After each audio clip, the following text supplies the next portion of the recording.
Self control చేయడానికి అత్యంత ప్రభావవంతమైన సాంకేతికత శాస్త్రీయంగా చెప్పబడినది అది డీప్ బ్రీతింగ్. ఇప్పుడు డీప్ బ్రీతింగ్లో కూడా ఒక సాంకేతికత ఉంది. ఆ టెక్నిక్ 4, 7, 8, 4, 7, 8 సాంకేతికతను కొంతమంది చదివి ఉండవచ్చు. బేసికల్గా డీప్ బ్రీతింగ్ను కొంచెం మరింత మార్చండి. ధ్యాన శైలి, శ్వాస, కొంచెం మెడిటేషన్, కొంచెం బ్రీతింగ్. 4, 7, 8 టెక్నిక్. దాన్ని అనుసరించడం వల్ల మనలో సెల్ఫ్ కంట్రోల్ భావన వస్తుంది.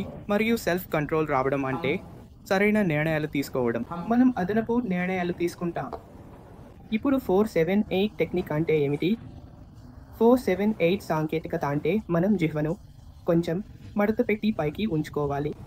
తర్వాత దీర్ఘ శ్వాస తీసుకుని 4 సెకండ్ల పాటు శ్వాస తీసుకోవాలి. అలా 4 సెకండ్ల పాటు శబ్దం చేయకుండా ఆగండి, నేను కేవలం శబ్దం చేస్తున్నాను. తర్వాత మీరు 7 సెకండ్ల పాటు ఆపుకోవాలి. మరియు చివరగా 8 సెకండ్ల పాటు నోటి ద్వారా శ్వాసను బయటకు వదలాలి.